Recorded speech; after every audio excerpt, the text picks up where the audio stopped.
So what's up guys, kung gusto nyo umangat sa Shields Ranking Leaderboards, ito ang video na para sa iyo. So check natin yung leaderboards, yung Shields Ranking natin. So makikita nyo 6 days left na lang ang natitira para matapos yung season 5 natin. So let's check natin. Okay, makikita natin dito na pang top 15,000 tayo. So mababa yung ranking natin. Pero kahit mababa yung ranking natin, makakuha pa rin tayo ng up to 33 Shields Crystal pagkatapos ng season. So need lang natin i-maintain o kailangan natin umangat. Okay, check natin yung makukuha nating rewards dito. So makikita nyo, top 1 is 1 million Shields Crystal pa rin. So kahit ang pinakamababa dyan guys, yung 33 Shields Crystal. So check din natin yung mga pinakamataas na boss defeat Shields ranking points. So yung rank 1 nakakuha sila ng 66 dito sa Sky Shaman. May bago nga pala dito guys na feature, yung history ng Shields ranking point.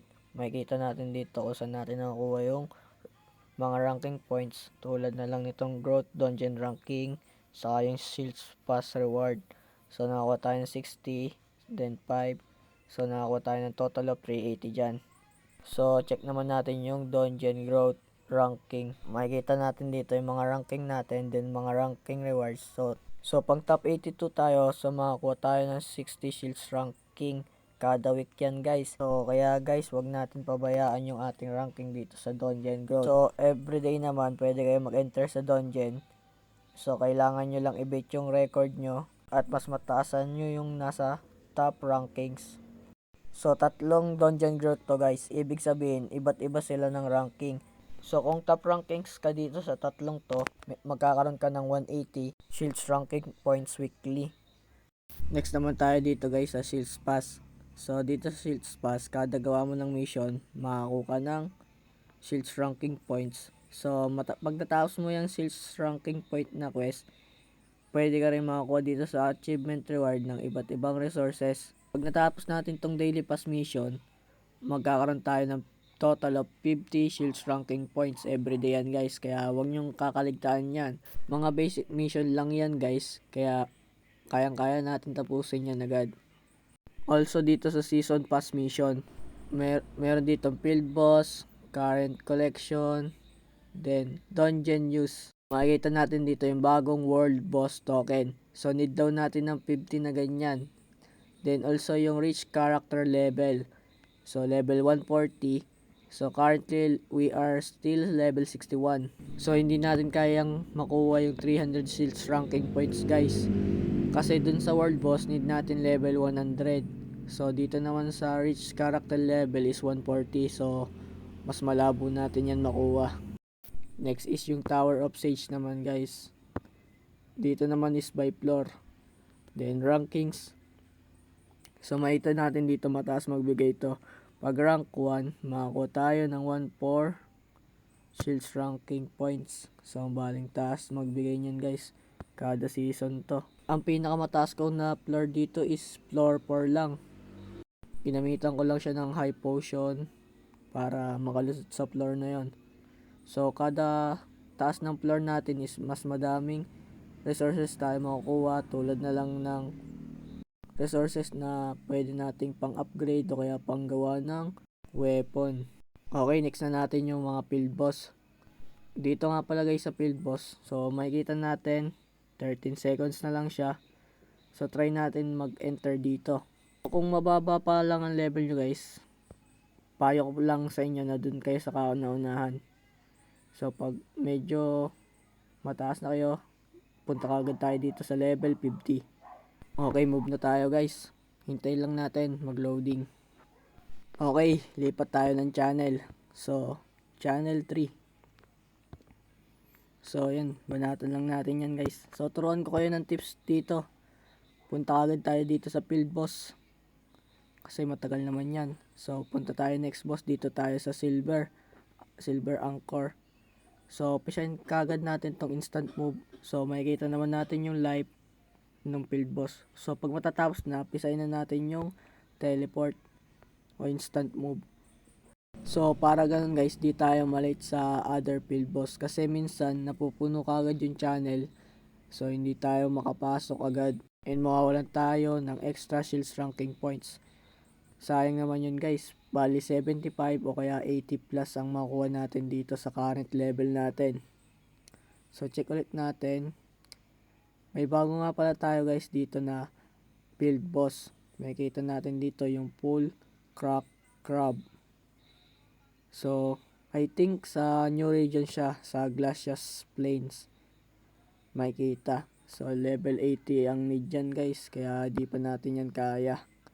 Then kahit makapasok tayo dyan, di tayo magkakaroon ng contribution o ng shields ranking points reward. Kaya sayang lang sa oras yan guys. So hintay lang natin to.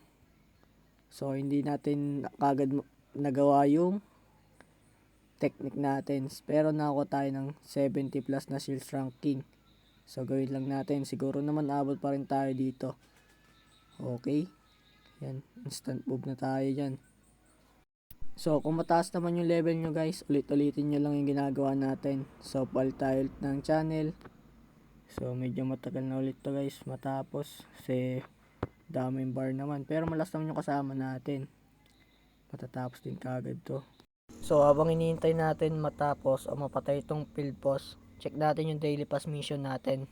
So makikita nyo guys, gumamit lang tayo ng mana potion, nagkaroon na kagad tayo ng 5 shields ranking points. So meron pa tayong 8 na missions. So mabilis lang yan guys, hunt vials, item solve, request board, dungeon use, open random box. Mabilis lang yan guys, meron pa rin yung enhancement. Papakita ko sa inyo guys kung paano tapusin yan.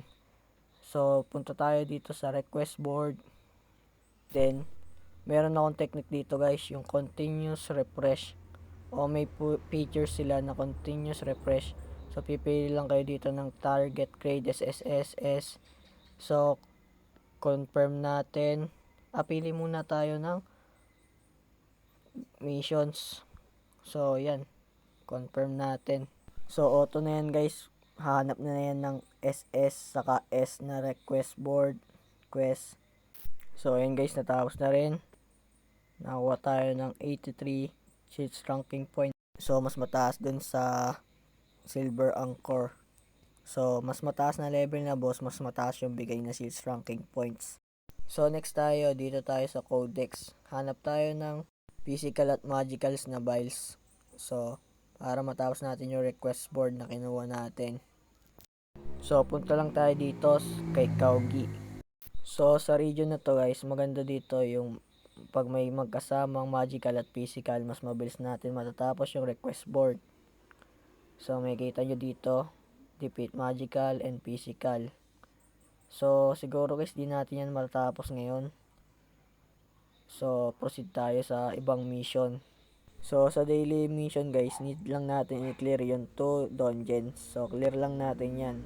So bigyan ko lang kayo ng tips dito. Pwede natin gamitin yung instant complete. Need nyo lang ng fleeting hourglass. Mabibili nga pala yan guys sa shops.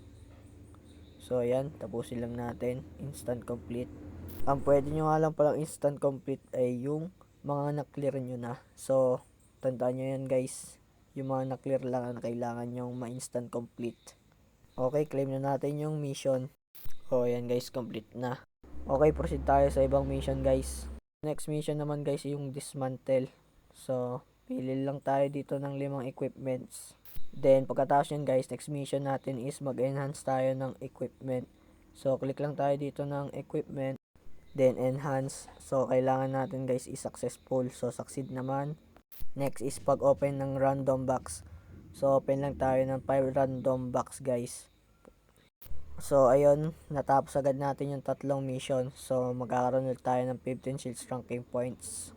So claim na natin. So ang next mission natin is need natin bumalik sa Capital Elim para makapagbenta tayo ng equipment. Also para makapag-fishing na tayo. Click lang natin tong general product guys para pumunta tayo sa pagseselan natin. Then pili lang tayo ng 5 equipments na ibebenta natin. So ayan, nasell na natin, complete.